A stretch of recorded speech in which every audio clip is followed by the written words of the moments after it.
le titre de notre conférence est intitulé La gestion d'une éclosion en milieu carcéral. Et aujourd'hui, on a plusieurs présentateurs. Donc, il y a Dr Sidonie Pénicaud, qui est médecin spécialiste en santé publique et qui œuvrant dans les domaines de la santé environnementale et la santé au travail à la Direction régionale de santé publique de Montréal. Il y a également Jessica Breton, qui était technicienne en hygiène du travail au sein de l'équipe de santé au travail de la Direction régionale également. Depuis 2011. Elle détient une technique en environnement, hygiène et sécurité du travail, 2 certificats de l'Université de Montréal en santé et sécurité, ainsi qu'en relations industrielles et complète actuellement un certificat en gestion des services de santé et des services sociaux. Elle fait de la prévention des maladies professionnelles en milieu de travail et sa clientèle principale est le secteur de l'administration publique. On a également Florence qu'on accueille, qui est diplômée avec une maîtrise en santé publique de l'Université de Montréal. Elle occupe actuellement le poste d'agent de planification, de programmation et de recherche dans l'équipe de gestion d'éclosion. Depuis tout récemment, depuis le mois de mai 2020. Donc, il y a d'autres personnes qui ont effectivement été impliquées dans cette situation, mais je vais laisser nos conférenciers là, vous présenter la situation. Donc, je pense que c'est Florence que tu débutes, donc je te laisse partager l'écran. Et tout au long de la présentation, je vais essayer de garder le contrôle sur les micros, mais étant donné que je ne veux pas désactiver le microphone de nos conférenciers, je vous demanderai à chacun d'être diligent et de désactiver votre microphone durant la présentation par respect. Merci beaucoup. Bien, merci beaucoup Mireille pour cette présentation. Donc, merci à tout le monde d'être là aujourd'hui. On est très content de vous présenter aujourd'hui le fruit de notre travail de cette présentation-là sur la gestion d'une éclosion en milieu carcéral. Donc, Mireille nous a déjà un peu présenté. Les personnes qui ont participé là, à cette présentation sont Jessica Breton, également Jacinthe Caron, qui est conseillère en soins infirmiers, Geneviève Hamelin, toxicologue, moi-même Florence Lecourcire, Dr David Kaiser et Dr Sidonie Pénicaud. Donc, avant d'entrer dans le vif du sujet, on voulait juste déclarer que nous n'avons aucun conflit d'intérêt par rapport à cette présentation et par rapport au milieu carcéral. Le plan de la présentation, on va d'abord vous présenter une description de l'établissement de détention dans lequel l'éclosion a eu lieu et présenter également les facteurs qui ont encouragé le risque de transmission et le risque d'éclosion sévère. On va ensuite décrire l'éclosion telle qu'elle s'est passée et présenter également là, les mesures, les recommandations qu'on a données pour la gestion de cette éclosion-là. On va vous présenter les bons coups et les difficultés en lien avec la gestion de l'éclosion et finalement les atouts et difficultés du travail intersectoriel. Nos objectifs, c'est qu'à la fin de cette conférence, vous soyez en mesure de décrire l'épidémiologie de la COVID en milieu carcéral à Montréal, d'identifier les principaux facteurs de risque de transmission de la COVID en milieu carcéral, de présenter les recommandations qui ont été émises ainsi que les défis de gérer une éclosion avec une population mixte, soit travailleurs et personnes incarcérées. Et finalement, on va discuter des atouts et des difficultés du travail intersectoriel en santé publique. Donc, je vais commencer par décrire rapidement l'établissement de détention et ses occupants. Donc, l'établissement en question est assez vieux. Il a été construit en 1912. C'est un établissement qui contient 7 différents secteurs, incluant un secteur de santé qui est un peu comme l'infirmerie. L'établissement a une capacité totale de 1400 personnes incarcérées et cette capacité-là était à 800 lors de l'éclosion. Donc, il y avait 800 personnes incarcérées lors de l'éclosion. S'ajoutent à ces personnes incarcérées-là 750 employés, que ce soit des agents des services correctionnels, du personnel de santé, du personnel administratif. Et aussi, un point intéressant à noter, c'est que cet établissement correctionnel, qui est d'autorité provinciale, n'est pas affilié directement à un CIUS pour son système de santé. Donc, c'est un partenaire de plus là, ou un niveau de complexité de plus dans la gestion de ça.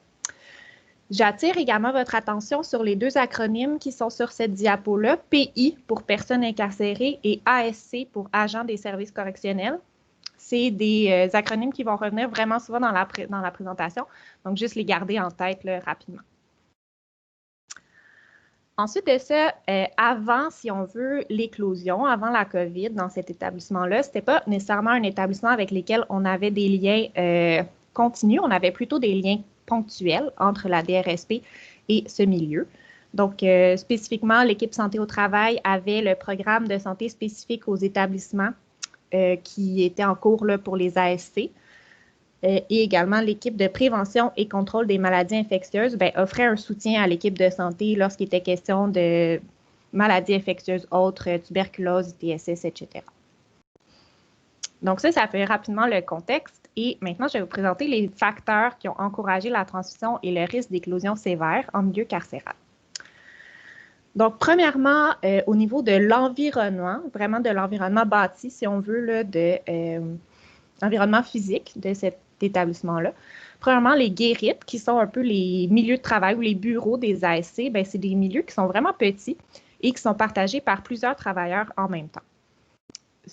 En plus de ces guérites-là, il y a beaucoup d'autres aires communes et partagées, que ce soit autant pour les employés, donc les cafétérias, les endroits où ils mangent et tout ça, mais aussi pour les personnes incarcérées, donc les aires communes, la cafétéria, encore une fois, pour eux. Donc, vraiment beaucoup d'aires communes et partagées. Ensuite, c'est un milieu où c'est vraiment difficile de désinfecter toutes les surfaces high touch. Comme vous pouvez vous en douter, il y a beaucoup de portes et de serrures pour des raisons de sécurité. Évidemment, les portes ne peuvent pas rester ouvertes en tout temps. Donc, c'est vraiment, tout le monde est toujours en train d'ouvrir, barrer la porte, etc. Donc, il y a vraiment beaucoup de surfaces high touch. Et finalement, dans l'environnement, il y a aussi le fait que les mesures d'hygiène et de salubrité sont vraiment inégales. Donc, entre autres parce que du côté des employés, les bureaux sont nettoyés par une firme de nettoyage, donc tout ça, c'est bien fait, tandis que du côté des cellules, le nettoyage est fait par les personnes incarcérées directement, donc le niveau de salubrité n'est vraiment pas le même. Ensuite, si on regarde plus précisément la population des personnes incarcérées, c'est une population où il y a une haute prévalence de problèmes de santé physique et mentale, donc qui va apporter des risques supplémentaires là, au niveau des complications liées à la COVID, mais également, ça va amener des enjeux au niveau du respect des consignes de base. C'est une population où il y a une surpopulation importante et chronique, ce qui amène une importante promiscuité entre les personnes incarcérées. Donc, comme j'ai dit plus tôt, ils partagent beaucoup d'aires communes et c'est difficile de faire respecter le 2 mètres. Et en plus, la plupart des pays sont en cellules doubles, donc vraiment difficile. Puis les cellules ne sont pas assez grandes là, pour que le 2 mètres soit respecté également. Il y a un roulement important des pays aussi qui a contribué là, aux facteurs de transmission. Donc, on pense parfois que les prisons, c'est vraiment des milieux fermés. Par contre, les prisons provinciales, comme celle où a eu l'éclosion, c'est des prisons qui accueillent des personnes qui purgent des peines de moins de 2 ans. Donc, ça peut aller de quelques jours, quelques semaines, quelques mois jusqu'à 2 ans. Donc, ça amène quand même un roulement important des personnes. Aussi, initialement, il n'y avait pas de vigie des symptômes qui étaient faits chez les personnes incarcérées. Donc, on n'attrapait pas nécessairement là, automatiquement les personnes qui présentaient des symptômes COVID. Ensuite de ça, les pays étaient souvent mandatés pour faire le nettoyage des matières biologiques quand il y avait des déversements de matières biologiques, sans nécessairement avoir la formation nécessaire pour que ce soit fait de manière sécuritaire. Initialement aussi, la quarantaine des nouvelles personnes incarcérées se faisait en cellule double. Donc, quand des nouvelles personnes venaient de la communauté vers la prison, étaient mis en quarantaine, ce qui est bien, mais une quarantaine en cellule double, ça perd beaucoup de son efficacité. Puis ça, c'est à cause d'enjeux là, de capacité d'accueil. Ensuite, une fois que les personnes incarcérées avaient passé la quarantaine, qui ne présentaient pas de symptômes, étaient considérées comme saines et il n'y avait pas besoin de porter le couvre-visage par la suite dans les aires communes. Finalement, le lavage fréquent des mains était difficile, entre autres parce que l'accès aux douches, au savon, à l'eau est quand même contrôlé, mais aussi c'était impossible de mettre des distributeurs de gel hydroalcoolisé pour des raisons de sécurité.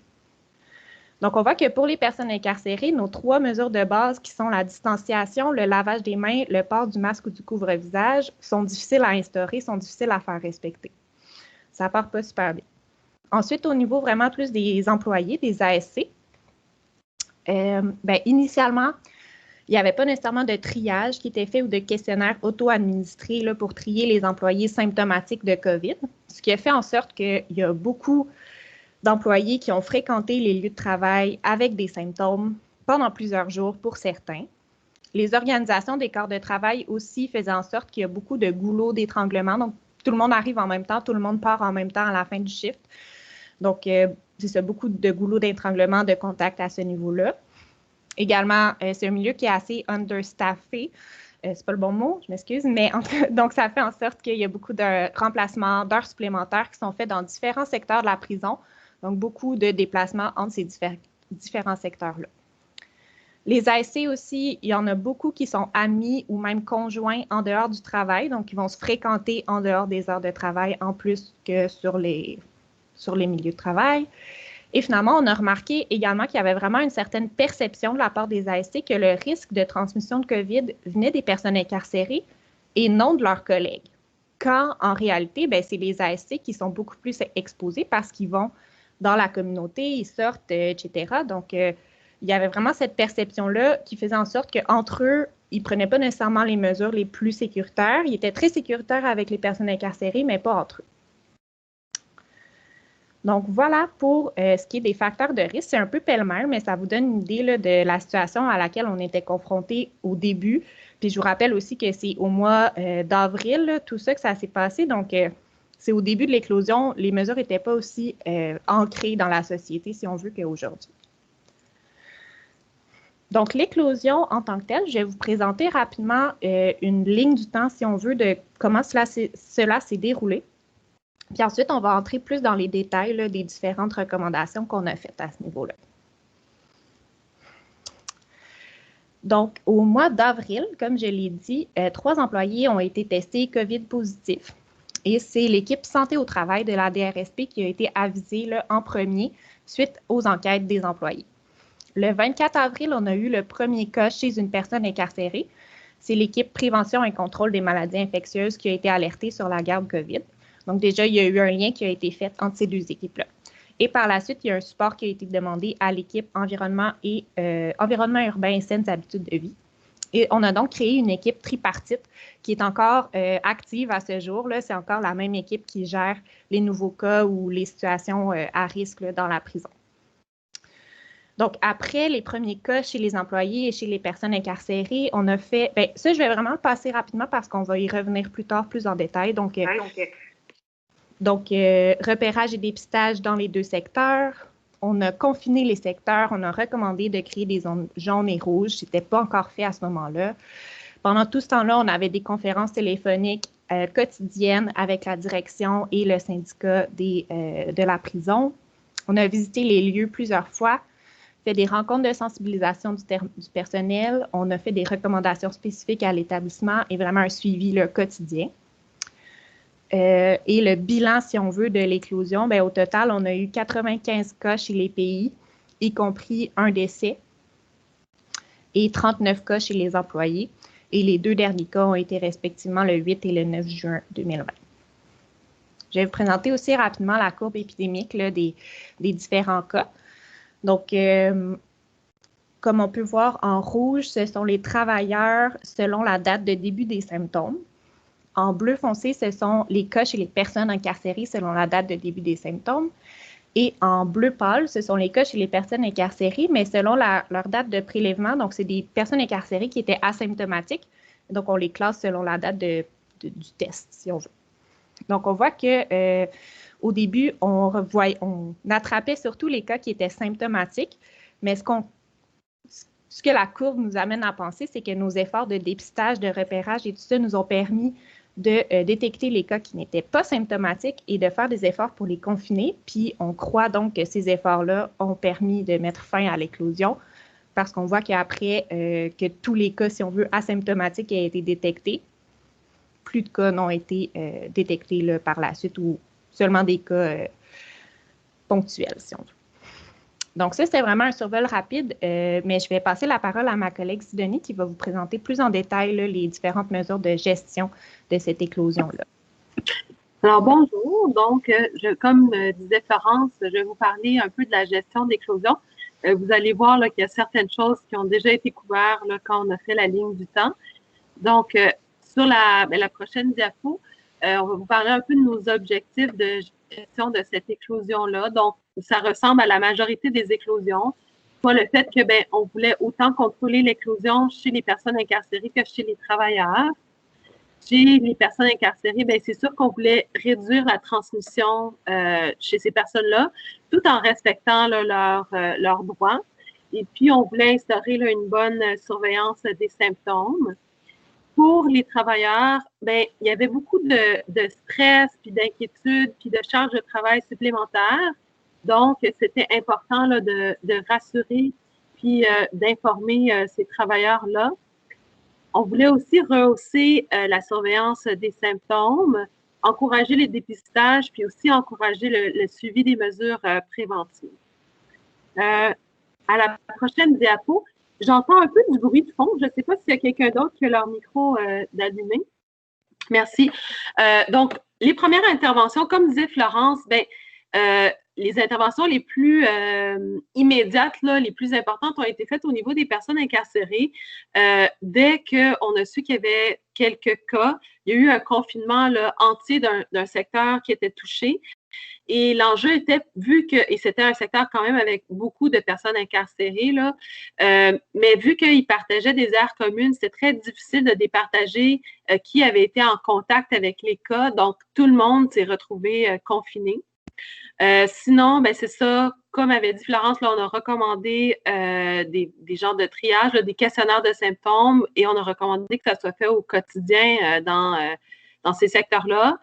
Par la suite, il y a eu du dépistage et aussi, comme elle avait dit, il y avait eu des discussions aussi concernant le cohortage qui a pu être mis en place là, une fois que des enjeux là, plus opérationnels ont été résolus. Au niveau des agents là, des services correctionnels, il y en a certains qui étaient venus travailler là, avec des symptômes, fait qu'on a comme renforcé l'enseignement et tout ça pour qu'il y ait un bon isolement là, des gens qui devenaient symptomatiques. La mise en place là, des enquêtes, là, des cas et des contacts là, qui est faite par le milieu correctionnel. Le dépistage, ça aussi, c'est venu un peu plus tard, mais le dépistage là, universel des travailleurs qui avaient travaillé dans des ailes en éclosion.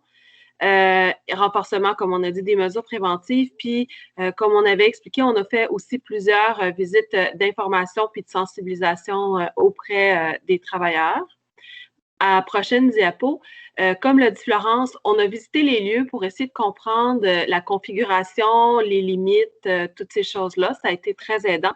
Et puis, comme l'a dit Florence aussi, on a eu des nombreuses conférences téléphoniques, des partages de recommandations à mettre en place, puis des liens avec d'autres partenaires. Fait que ce qu'il faut comprendre, c'est que les établissements de détention au Québec ont des liens étroits avec le ministère de la Sécurité publique, là, donc le MSP, le ministère de la Justice du Québec et le CIUS. Prochaine diapo. On a aussi mis sur place, là, en collaboration avec les milieux, les listes de cas, autant chez les pays et les travailleurs, et on avait des mises à jour quotidiennes, une courbe épidémique. Puis aussi, on avait suggéré là, la création d'un registre d'entrée et de sortie là, des différents secteurs pour les employés, surtout ceux qui sont comme des travailleurs temporaires, parce que des fois, les travailleurs sont assignés à un secteur, mais ils vont faire du temps supplémentaire ou un remplacement dans un autre secteur qui n'est pas le leur. Ça n'a pas nécessairement été mis sur pied, mais ils sont quand même capables de retracer maintenant où les gens ont travaillé alors qu'ils étaient contagieux. Maintenant, on va penser aux enjeux et aux bons coûts en lien avec la gestion d'éclosion. Donc, somme toute, c'était pas nécessairement facile. Comme on a laissé sous-entendre, il y avait quand même des contraintes opérationnelles importantes. Donc, il y a plusieurs recommandations qu'on a faites qui ont dû être adaptées, puis d'autres qui n'ont pas pu être appliquées. Et aussi, il y avait certaines choses qui étaient très difficiles à modifier, par exemple, les horaires de travail ou les lieux de travail là, des agents correctionnels. Comme on l'a dit, le service de santé dans cet établissement-là relève du ministère de la Sécurité publique, mais d'un autre côté, c'est le CIUS qui est responsable des dépistages des personnes incarcérées, fait que ça rajoute de la complexité. Il y avait aussi beaucoup de craintes de bris de service pour les agents correctionnels si on en envoyait trop en quarantaine, et donc des hésitations à faire des triages des symptômes. Aussi des manques de ressources là, pour plusieurs choses. D'autres choses qui rendaient la chose complexe, c'était les nombreux interlocuteurs. Donc, comme on a dit, le ministère de la Santé, de la Sécurité, publique, le ministère de la Justice, le CIUS, la prison en tant que telle. Donc, parfois, ça menait à des recommandations qui étaient contradictoires.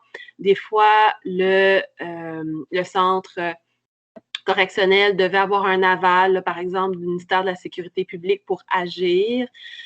Parfois, c'est ça, les gens ne se parlaient pas entre eux. il y avait aussi des fois des délais là, de partage d'informations concernant les cas et les contacts, de la difficulté pour nous là, de faire des enquêtes auprès des personnes incarcérées et aussi un peu des difficultés de savoir pour une personne incarcérée si elle avait été en contact avec des travailleurs et vice-versa si des travailleurs avaient été en contact avec des personnes incarcérées. Maintenant, si on se concentre plus sur les difficultés en lien avec les personnes incarcérées, bien, je pense que ça a été des moments qui ont été très difficiles pour eux. Donc, les gens qui étaient en isolement étaient souvent en isolement pour plusieurs semaines continue. Et durant ce moment-là, au début, il y avait absence totale de sortie et aussi de douche. Donc, pendant vraiment plusieurs semaines, puis il y avait beaucoup de craintes là, de la part des agents correctionnels d'être en contact avec ces personnes-là qui, somme toute, parfois n'étaient plus contagieux. Donc, comme je disais, c'est ça, on avait des isolements des fois qui étaient très longs. Ces isolements-là prolongés pouvaient avoir des effets négatifs là, sur la santé mentale, la santé physique, puis aussi là, ben, faire une augmentation là, de la violence. Aussi, les personnes incarcérées n'ont pas le droit de visite de personnes proches. Il y a aussi la mise en place, là, ça c'était plus positif, là, mais de visiocomparution pour que ces personnes-là n'aient pas à se déplacer en cours. Et une autre chose qui était négative, c'était la quarantaine là, des objets personnels qui pouvait durer pour plusieurs jours à plusieurs semaines. Aussi, une autre chose qui a été demandée, c'était qu'il y ait le moins de déplacements possible des personnes incarcérées d'un secteur à un autre là, et que les personnes ne se fréquentent pas dans les aires communes. Ça aussi, c'est pas toujours facile à faire appliquer parce que, par exemple, on a des personnes incarcérées qui sont impliquées dans la préparation de repas pour les personnes incarcérées et ces personnes-là se promènent dans la prison pour distribuer les repas. Mais quand même, ben, on a fait ce qu'on pouvait pour favoriser l'étanchéité là, entre les secteurs. Il y avait aussi une recommandation concernant les personnes incarcérées qui ont des maladies qui peuvent les mettre à risque là, de complications de COVID. On voulait qu'ils soient mis dans des cellules simples, mais ça aussi, c'est difficile à opérationnaliser. D'autres choses, là, comme on a parlé auparavant dans la prochaine diapo, là, les pays, ben c'est ça, ils sont quand même dans des lieux qui sont étroits, rapprochés, des partages de cellules, des partages d'aires communes et c'est difficile de faire changer ces choses-là. On voulait aussi essayer de minimiser les contacts, par exemple, en créant des sous-groupes pour les sorties dans la cour ou, par exemple, les repas. Il faut dire que quand les gens étaient isolés en cellule, ils ne sortaient pas pour les repas. Là, ils recevaient un repas qu'ils mangeaient dans leur cellule, puis tout ça. Mais bon, quand les lieux ne sont pas en éclosion, et ça aussi, c'était difficile à mettre en place parce que ça aurait demandé beaucoup plus d'ASC.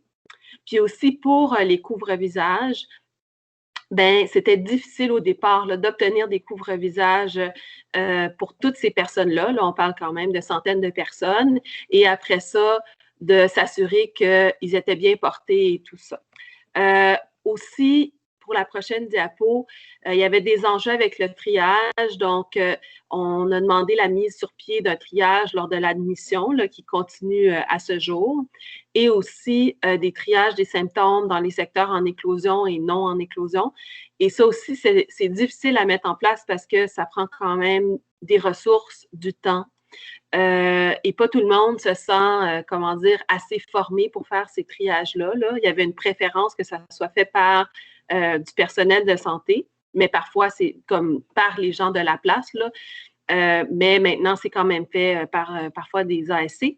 L'autre enjeu, c'est que des fois, les pays ont des craintes, ils ne veulent pas divulguer leurs symptômes parce qu'ils ont peur d'être isolés pour plusieurs semaines. Et la même chose pour les dépistages, ben, c'est une mesure qui est volontaire et certains pays là, vont refuser le dépistage. Donc, je passe la parole à ma collègue Jessica Breton qui va enchaîner avec les enjeux qui ont été vécus pour la mise en place de mesures préventives auprès des agents là, des services correctionnels. Merci, Sidonie. Oui, en fait, donc, on a eu certains enjeux dont les agents avaient une méconnaissance du virus de la COVID. On se rappelle qu'en mars, les connaissances ont évolué et sont toujours en évolution. Donc, il y a vraiment une méconnaissance, ce qui engendrait une peur puis une résistance au changement. Qu'on proposait des choses, parfois parce que il y avait toujours peur de la crainte que un travailleur revenait et était rétabli de sa maladie. Il revenait, il avait peur qu'il soit encore contagieux. Donc, ça engendrait vraiment des enjeux importants, dont, tantôt, on a parlé de la mise en quarantaine des objets. On se rappelle que, vu la méconnaissance du virus, c'était à 3 heures à 9 jours. Donc, eux, ils sont allés jusqu'à 9 jours pour mettre la quarantaine, les objets personnels des personnes incarcérées qui rentrent en détention. Et parfois, ça pouvait durer jusqu'à quelques mois que les objets n'étaient pas distribués. Donc, on avait vraiment certains enjeux ici. Il y a aussi eu des droits de refus, il y a eu des prolongements des confinements. Donc, toute la méconnaissance du virus faisait en sorte qu'il y avait une peur et une résistance. Aussi, comme le mentionnait tantôt Florence, il y avait aussi la sous-estimation du risque de l'agent versus la personne incarcérée. Aussi, dans les mesures de base à appliquer, que ce soit la distanciation physique ou les barrières de plexiglas, les équipements de protection individuelle, étant donné la configuration des lieux, les ailes sont très étroites, donc il y a beaucoup d'agents. Donc, soit tous ensemble, c'était difficile de maintenir le 2 mètres de distance. Aussi, de mettre des barrières de plexiglas dans les guérites où il y a beaucoup d'agents correctionnels, c'était plus difficile, c'était pas facilement applicable. Et dans les lieux de repas, c'était des lieux encore qui étaient très étroits, donc il se ramassait beaucoup d'agents correctionnels à prendre leur repas ensemble et le 2 mètres n'était pas toujours respecté. Au niveau des équipements de protection individuelle, parfois c'était super bien porté et parfois on avait de la difficulté à comprendre pourquoi on devrait porter le masque de procédure, pourquoi on devait porter la lunette de protection quand on était en contact avec la clientèle. Initialement, on avait demandé à faire des triages, des questionnaires de symptômes aux travailleurs avant qu'ils rentrent sur leur lieu de travail. C'était pas accepté. Et il y avait un enjeu de réduire l'efficacité entre les changements de chiffres. Donc, le triage n'était pas fait. Et lorsqu'on demandait un dépistage, c'était un faible taux de participation parce qu'ils ne voulaient pas être retirés. Il y avait un enjeu de rémunération. Donc, ils ne voulaient pas nécessairement aller se faire dépister. On avait vraiment un faible taux ici. Ensuite, quelque chose qui a été difficile à appliquer, c'est l'assignation des travailleurs à un seul secteur en tout temps. Il y a des postes qui sont permanents, que ça va, sont vraiment à un secteur, mais il y a des temps partiels que eux sont sur une équipe volante, donc qui comblaient les trous et avec un nombre d'agents qui étaient absents. C'était difficile d'avoir toujours les mêmes agents au même secteur. Et on voulait aussi assigner des agents aux zones rouges exclusivement à cause de la méconnaissance du virus, à cause de la peur. Les gens ne voulaient pas nécessairement aller travailler en zone rouge. Donc, nos bons coups, oui, on a eu beaucoup d'enjeux, mais on a mis beaucoup de choses en place pour réduire l'éclosion, dont le registre des cas intégrés pour les personnes incarcérées et les agents. Donc, on a demandé à faire un line list qui est représentatif de toutes les personnes positives à l'établissement, ce qui nous permettait de faire des liens entre les personnes incarcérées et les agents s'il y avait eu des contacts entre eux. Donc, on avait vraiment le portrait global. On est très fiers de ça. C'est encore en place aujourd'hui. Les rencontres fréquentes aussi avec l'établissement et les différents partenaires, ça nous a vraiment permis d'avoir une bonne communication entre l'équipe de santé publique ainsi que le CIUS, ministère de la Sécurité publique. Donc, on a vraiment des rencontres très fréquentes. Et le partage d'informations entre l'établissement santé publique, ça va super bien. Et aussi entre les différents départements de l'établissement. Et le lien entre les enquêtes des personnes incarcérées et des agents correctionnels, parce qu'au départ, ils travaillaient en silo. On ne savait pas quel agent correctionnel avait côtoyé quelle personne incarcérée. Maintenant, l'enquête est faite pour les deux. On a fait des visites du milieu pour voir, quand on donne des recommandations, on veut voir comment l'établissement est fait. Donc, ça a été super bien. Et les activités de sensibilisation a eu vraiment un bon impact. Tantôt, je disais qu'il y avait eu une méconnaissance du virus. On a vraiment été à la détention pour recevoir les questions des agents. Ils nous posaient des questions, on répondait et ça a vraiment permis que les mesures soit en place puis qu'il n'y ait plus de crainte quand un travailleur ou une personne incarcérée était rétabli ou vraiment sur le virus en général. Ça a vraiment permis d'étendre l'atmosphère. On a participé à la révision des guides de procédure avec le ministère de la Sécurité publique. Les procédures qu'ils avaient mis en place dataient du mois de mars. On sait que le virus a évolué, évolue toujours, et il y a eu des changements dans qu'est-ce qu'on connaissait au mois de mars. Donc, on a fait la révision de ces guides-là, on a collaboré avec eux, puis on était rendu au mois de mai, au mois de juin. Donc, les données qu'il y avait au mois de mars n'est pas nécessairement les mêmes données qu'au mois d'avril. Aussi, avec notre aide, ils ont créé une équipe paritaire pour l'enquête des cas contacts. Donc, ça a été vraiment aidant. C'est composé d'employeurs et de travailleurs. Et le fait que ce soit paritaire, les travailleurs se sentaient vraiment confiants et l'enquête était vraiment bien faite car les travailleurs connaissaient où étaient situées dans quelle aile, comment s'étaient fait les ailes. Donc, c'était vraiment une bonne recherche de cas contacts qui avait été faite et qui est toujours en place présentement. On a une très bonne collaboration avec le ministère de la Sécurité publique et le ministère de la Justice du Québec également. Donc, ça nous a permis vraiment de connaître le milieu carcéral, le milieu judiciaire en profondeur.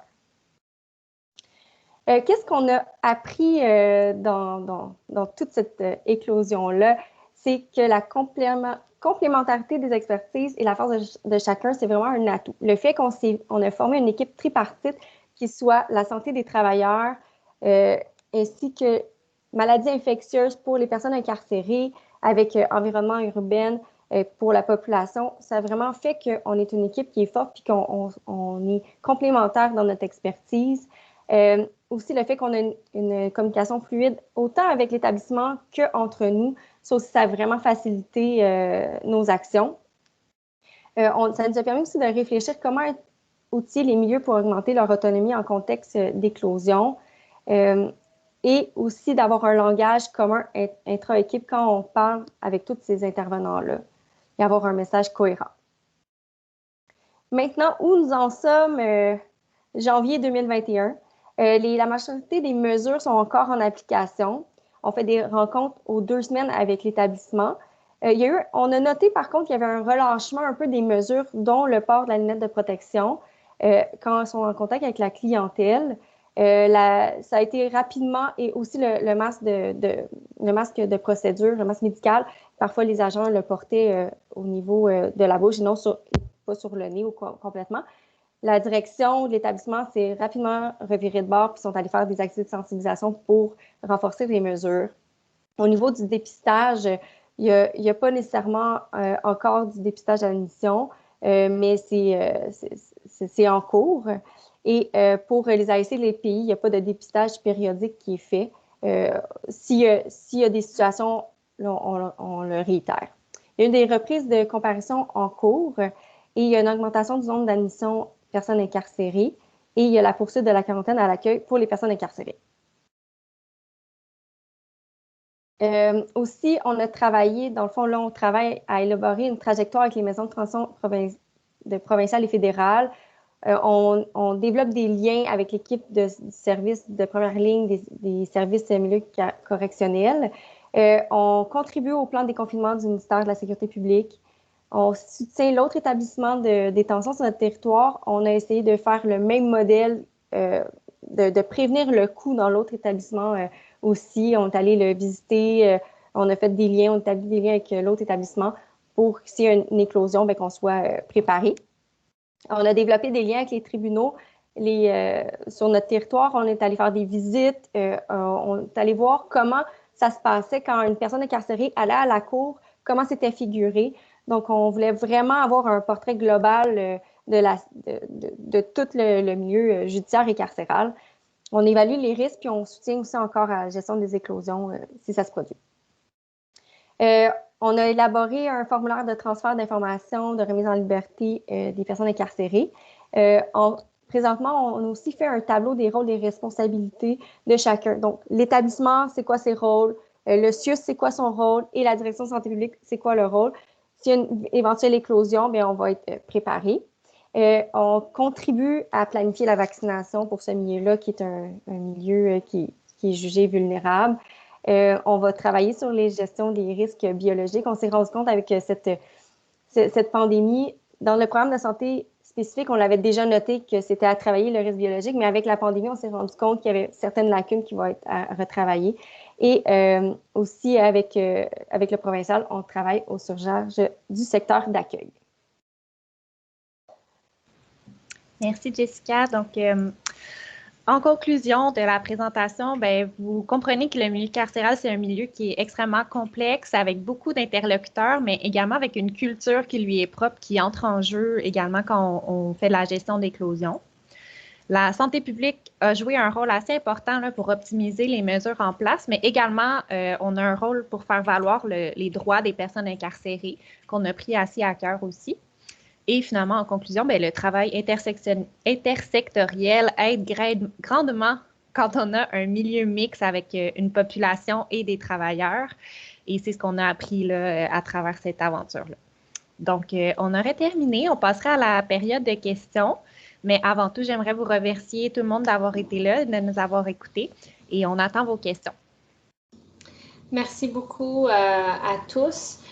Peut-être avant de rentrer dans la période de questions, j'avais une annonce en début de conférence que je voulais vous faire. Donc, très, très, très rapidement, je vais juste laisser la parole à Louise Alain pour vous parler d'une activité. C'est très rapide, c'est juste que j'ai oublié de le faire tantôt. Donc, Louise, je te laisse prendre la parole rapidement.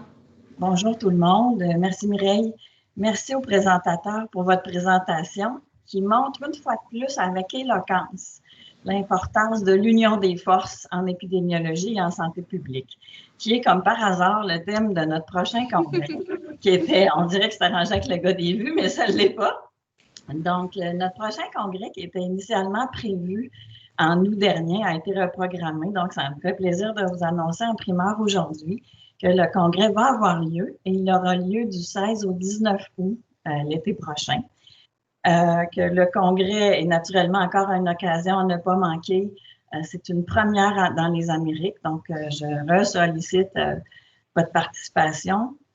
Vous dire que pour l'instant, étant donné la situation épidémiologique, on ne sait pas encore si on va tenir le congrès de façon présentielle ou virtuelle.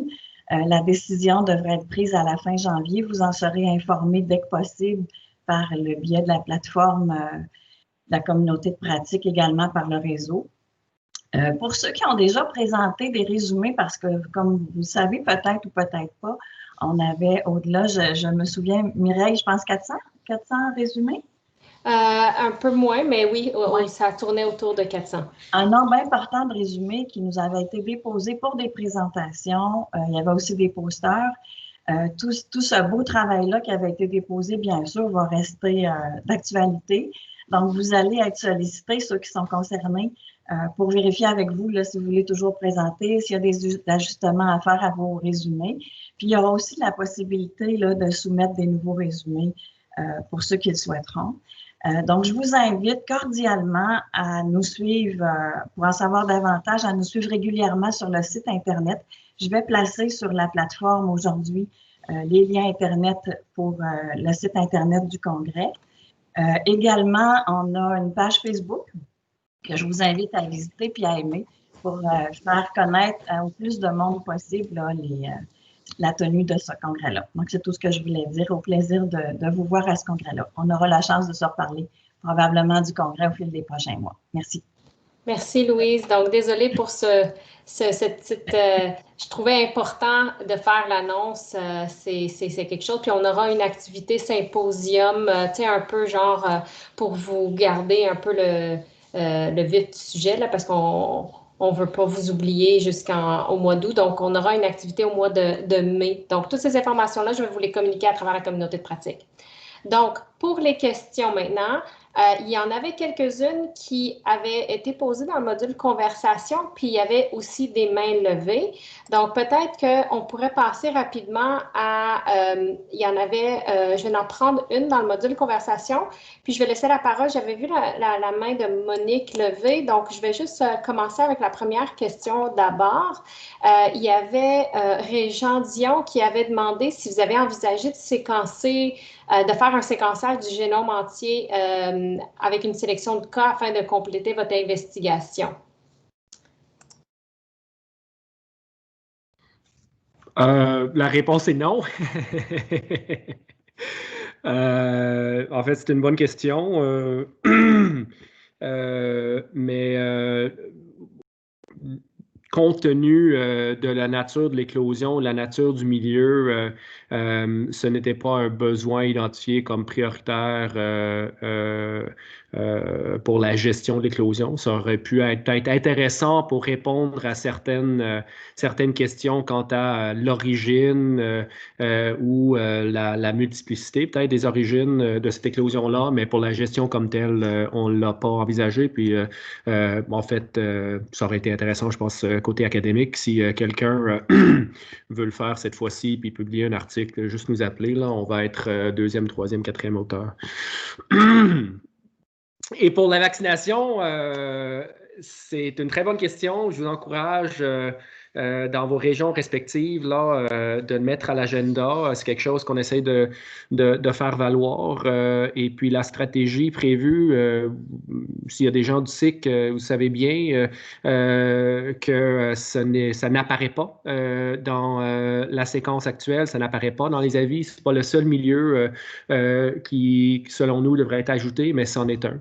On passe à l'itinérance, au milieu d'hébergement, mais c'est sûr que pour nous, les établissements de détention devraient être ajoutés, puis on travaille en ce moment pour faire valoir ce point-là auprès des autorités provinciales, puis on travaille en concertation avec nos collègues du CIUS qui gèrent ces milieux-là et puis des établissements comme tels. Merci beaucoup, Dr. Kaiser. Il y avait des mains levées. J'avais vu la main de Monique, mais je pense qu'elle l'a baissée. Puis il y avait Dr. Soto qui avait une question. Donc, je te laisse, Julio. Oui, merci. Voilà un petit commentaire concernant ce que vient de dire David Kaiser. Peut-être l'intérêt de l'étude phylogénétique, parce que j'ai pris note, d'abord félicitations pour la présentation et pour l'investigation, vraiment c'était excellente. Vous avez mentionné qu'il y avait une perception, surtout parmi les agents carcérales, comme que l'infection ne venait pas d'eux, sinon plutôt des gens qui étaient en prison. Donc, il y a ces aspects-là qui peuvent aider à changer la perception précisément lorsqu'on trouve des liens entre les cas à partir de ça. Parce que vous savez ici au Québec, tous les prélèvements qui sont faits pour le PCR sont conservés, la plupart dans les hôpitaux, dans les centres qui ont été faits. Donc, chercher cet isolat, c'est pas trop compliqué. Parfois, ça prend de certains temps, mais est possible de toujours retracer. Et c'est des questions, vous savez, quand même un bon nombre de cas qui pourrait valoir la peine peut-être de cet aspect-là, plus qu'académique, c'est aussi, comme je dirais, pour les éventuelles gestions que vous pouvez faire dans ces milieux-là. Et là, la question que j'avais, c'était j'ai vu que dans votre courbe épidémique, vous avez, pour des dates de prélèvement, un nombre assez important d'asymptomatiques, avait été mentionné comme asymptomatiques. Mais pour l'autre côté, vous avez mentionné aussi que les gens qui étaient incarcérés ne collaboraient pas, ou ne donnaient pas de symptômes, ne manifestaient pas de symptômes, il y avait l'absence d'un type de triage. Donc, jusqu'à quel point sont des vrais asymptomatiques ou sont vraiment des gens qui peut-être n'ont pas rapporté des symptômes pour une raison quelconque? Bonjour. Répondre à votre question, M. Soto. En effet, je pense que quand on fait un prélèvement et que la personne n'a pas de symptômes, ça peut être difficile de savoir si la personne est asymptomatique et fait la COVID en ce moment et est contagieuse ou que c'est une ancienne maladie qui n'a pas été déclarée. C'est ça, on ne peut pas faire la différence. Donc, en effet, surtout s'il y avait une sous-déclaration ou peut-être aussi à ce moment-là, même si la personne incarcérée peut-être avait une bonne foi, ne connaissait pas tous les symptômes, par exemple, de la COVID, comme, je ne sais pas, mal de tête ou mal de gorge, ça aurait pu qu'il y aurait eu de la sous-déclaration parce qu'on s'entend, c'était aussi au début de la pandémie où on était beaucoup moins au courant là, des symptômes de type B. Là, donc, voilà. Merci pour la question. Est-ce que vous voulez rajouter quelque chose? Est-ce que je comprends de Dr Soto que ces isolats-là sont préservés, qu'ils sont toujours disponibles 8 mois plus tard? En théorie, oui, parce qu'il y a un groupe de génomique associé à l'INSPQ et aussi à l'Université McGill et l'Université de Montréal qui ont reçu le mandat d'étudier l'ensemble d'isolats de cas de COVID au Québec en général. Mais actuellement, il y a un service qui s'est implanté, qui est en train de se structurer. Déjà, on a répondu à certaines demandes. Au niveau de l'Institut, nous étions les premiers qui ont bénéficié de ça lors d'une investigation d'éclosion. Mais il existe une procédure pour pouvoir faire une demande. Et si se trouve justifié selon les critères, question de priorité, mais il peut se faire toujours, oui, effectivement. Ben, je pense qu'il faudra en parler. Je ne voulais pas être... c'est la question d'article scientifique, c'est parce que on voit, on aurait pu facilement publier ça si on avait le temps, là. Oui, bien sûr. Je pense que c'est d'intérêt, mais vous avez bien raison que pour aussi défaire certaines croyances, ça peut être intéressant. Si c'est toujours possible, n'hésitez pas là, à nous relancer. Oui. Je pense qu'on pourrait voir ensemble comment travailler ça. En même temps, il y a aussi une étude de McGill qui commence la semaine prochaine sur la séroprévalence.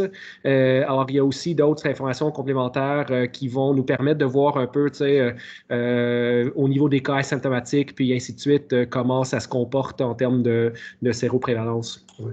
Ce que je peux vous suggérer, c'est de contacter à l'LSPQ. Il y a 2 personnes qui sont responsables de ça, c'est Sandrine Moreira et le Dr Réjean Dion. Donc, ce sont eux que facilement vous pouvez le trouver pour courriel, contacter et ils vont vous donner les éléments, les outils nécessaires pour pouvoir documenter et présenter votre demande. Merci. Donc, je passerai peut-être à une autre question qu'on avait peut-être dans le module conversation. Il y avait Bémo Amandine qui se demandait si vous avez effectué des études analytiques pour déterminer s'il y avait des facteurs de risque plus, comme associés aux éclosions que d'autres afin de cibler vos interventions. Je pense que c'est plutôt dans votre descriptif là, de qu'est-ce que vous avez vu, puis étant donné un milieu assez fermé, il n'y en avait pas 15 000. Là. Donc, je ne sais pas si vous voulez compléter là-dessus. Non, en effet, je dirais qu'il y avait beaucoup de mesures à mettre en place quand on est arrivé. Donc, on a juste décidé d'améliorer la situation puis d'augmenter les mesures préventives en place. Là. Et c'est des efforts là, qui continuent à ce jour. Là. Il y a toujours des moyens de s'améliorer, mais non, on n'a pas fait comme une étude pour regarder l'efficacité des différentes mesures. À vrai dire, je ne sais pas à quel point dans la littérature scientifique, on a accès à ces informations. Je ne sais pas si quelqu'un d'autre dans l'équipe veut compléter. Bon, effectivement, c'est beaucoup plus du qualitatif, mais on voit bien que certaines hypothèses qui ont été générées, qui ont été présentées, par exemple, à proximité lors des repas, certains aspects en lien avec les règles administratives, la façon que la prison est organisée, ainsi de suite, ben je pense qu'on voit la confirmation par la négative là, en ce moment où on a une éclosion en cours, mais qui est très bien contrôlée jusqu'à maintenant. Et puis parmi les mesures qui pourraient on n'a pas le contrefactuel, mais qui pourrait qui pourrait avoir aidé jusqu'à maintenant à contrôler, ben, il y a plusieurs des éléments qu'on a identifiés, pas avec des analyses compliquées, là, mais avec une analyse de la situation puis des facteurs qui pourraient être en cause qui ont été modifiés. Alors, on n'a jamais le contrefactuel, mais si on compare notre expérience, ça a commencé avec des agents.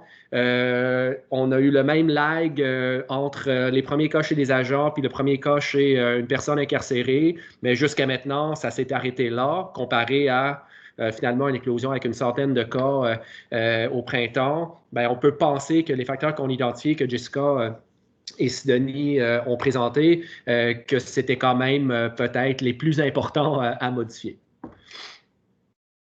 Merci beaucoup pour avoir complété. Donc, d'ailleurs, puis je pense qu'il y a une question qui se demandait sur le premier cas qui avait été déclaré, c'était chez un agent, c'est ça? Oui. Donc, parce qu'il se demandait s'il y avait des mesures plus spécifiques qui avaient été mises qui avaient eu des mesures pour éviter comme des nouvelles éclosions, mais de ce que qu'on entend, c'est effectivement que oui, puis d'ailleurs, ce qu'on a vu dans votre présentation. Il y avait José Chartrand qui se demandait si vous, dans le fond, comme le tableau de partage des responsabilités ou d'autres outils que vous avez utilisés qui pourraient peut-être être disponibles aux autres régions, aux autres directions de santé publique régionales.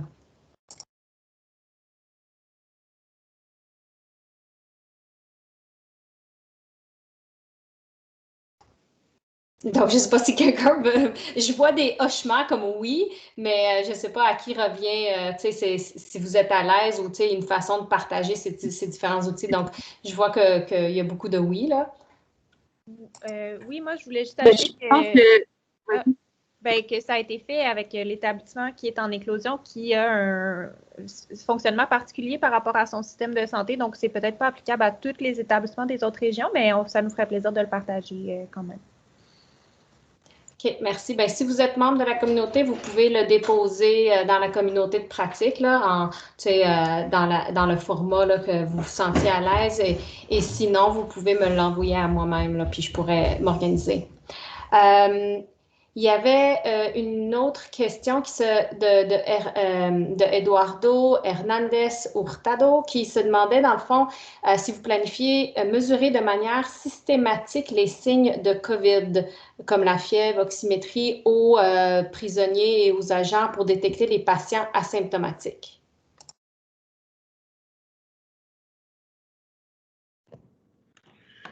Non, moi je prends les réponses simples. Non, la réponse est non. Au niveau des personnes incarcérées, c'est sûr qu'on parle d'une prison avec en ce moment, corrigez-moi là, Florence ou Jessica, mais 1300 personnes, je crois, en ce moment. Je pensais que non, elle n'était pas rendue au-dessus de 1000. On a eu des infos différentes de 2 personnes. Donc, entre 900 et 1300. Fine. 1000 personnes, c'est quand même vraiment un milieu, c'est un petit village. Et puis, il y a des contraintes logistiques importantes d'abord. Après ça, il y a une question de consentement et de éthique, là, de liberté. Et puis, c'est sûr que de prendre systématiquement de la température chez ces personnes-là, c'est pas la même chose qu'un patient dans un hôpital, là. Il y a une notion de consentement où ce que c'est pas facile et ça serait pas possible de faire ça de façon généralisée dans un contexte où les gens sont libres à refuser. Et puis si on parle plus des agents, ben en fait ils sont encore plus en mesure de refuser et puis on n'a pas fait je vous dirais, beaucoup de progrès à ce niveau-là.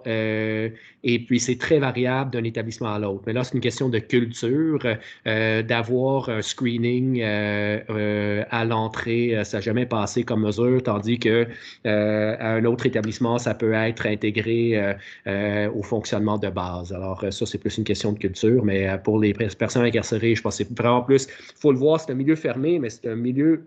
Les gens ont quand même le droit de refuser des interventions médicales.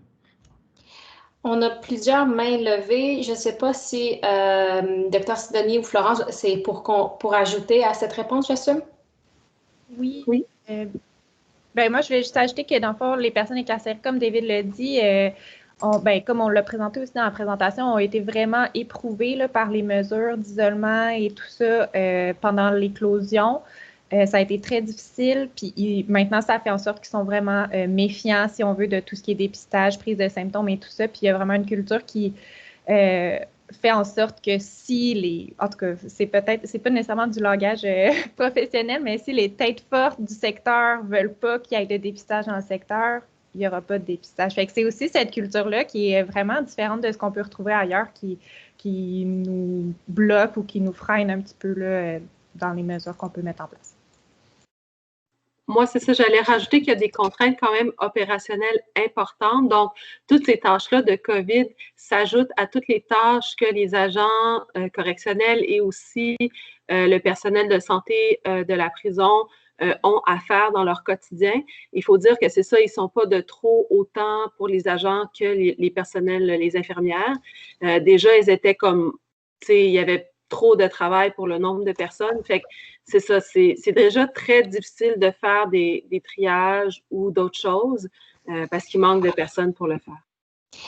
Il y avait encore 3 mains levées. Il nous reste 3 minutes. On va commencer avec Jonathan Nguyen qui avait une question. Donc, je te laisse la parole, juste désactiver votre microphone. Salut tout le monde, j'ai une question. Alors, compte tenu finalement de l'intérêt médiatique au printemps 2020 pour la COVID-19, y avait-il un plan de communication mis en place au cas où que quelqu'un vous pose des questions par rapport à votre travail chez les personnes incarcérées?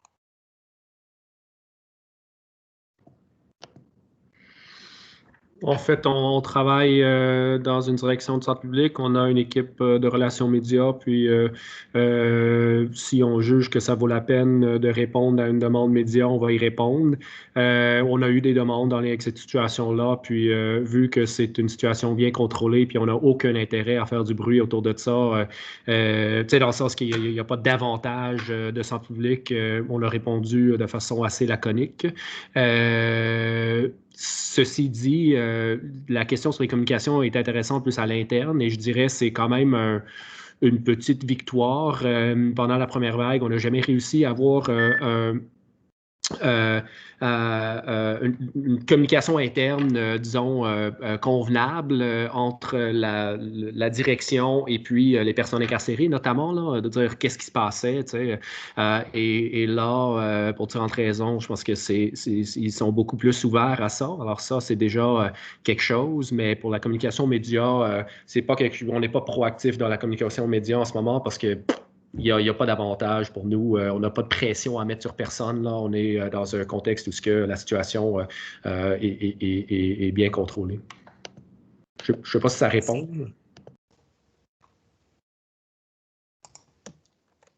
Je pense que oui. Là, il est 12h59.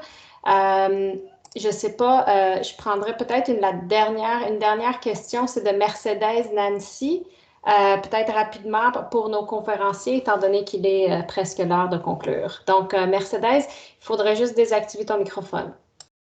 Oui, en fait, j'étais préoccupée par le côté juridique des recommandations en santé publique sur les pays, là. Parce que je me disais qu'il y a beaucoup de règles que j'ai vues qui allaient à l'encontre de la liberté même du prisonnier dans un contexte d'autorité. Et la suggestion de David Kaiser, je pense, qui demandait d'appuyer le côté vaccination au milieu carcéral, venait aussi m'inquiéter là-dedans. Parce que même s'ils ont un consentement éclairé, étant donné qu'ils sont dans un contexte d'autorité, de manque de liberté quand même, là, ça devient un potentiel sujet de poursuite de la part du pays vis-à-vis de nos départements. Alors, je me demandais si c'est bien beau tout ça, mais est-ce que vous avez est-ce que vous avez impliqué un département juridique pour vous aider dans vos recommandations futures et dans les applications, parce que la mise en isolation d'un pays, ça prend quand même une certaine durée. Et d'après ce que j'ai vu au courant de toute votre présentation, vous avez outrepassé beaucoup des droits minimaux de ces pays-là. Alors, je me demande si vous avez évalué le après, parce on est dans un contexte COVID d'urgence. Oui, il y a beaucoup de règles qui sont outrepassées, mais il y a aussi un après-COVID. Avec toutes nos recommandations, qu'est-ce qui va nous arriver par rapport à ça? En fait, c'était juste une perspective que j'essayais de vous apporter, de nous apporter à tout le monde par rapport au côté juridique de tout ça. Merci. Est-ce qu'il y a quelqu'un qui veut réagir puis comme ça on pourra conclure après? Ben, je pense juste pour dire que c'était bien reçu, puis on voit très bien les enjeux majeurs que nos recommandations posent côté éthique. Je pense que c'est pas le seul milieu où ça se pose comme question, mais on le voit peut-être plus directement.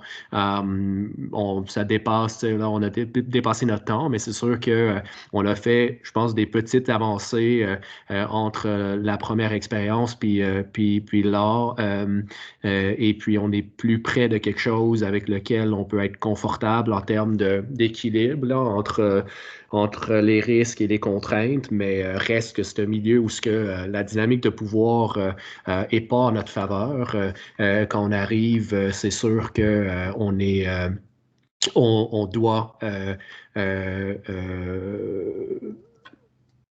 Bon, on est très contraint, on va dire, dans ce qu'on est capable de faire, mais ça ne nous dédouane pas, là. Je pense que c'est très important ce que vous amenez, puis c'est très présent dans nos réflexions, et puis on essaye de faire de notre mieux pour amener les choses pour que les risques éthiques soient pris en compte. Et puis je pense que les communications, c'en est un, là, c'est une facile, là, qu'on a vraiment...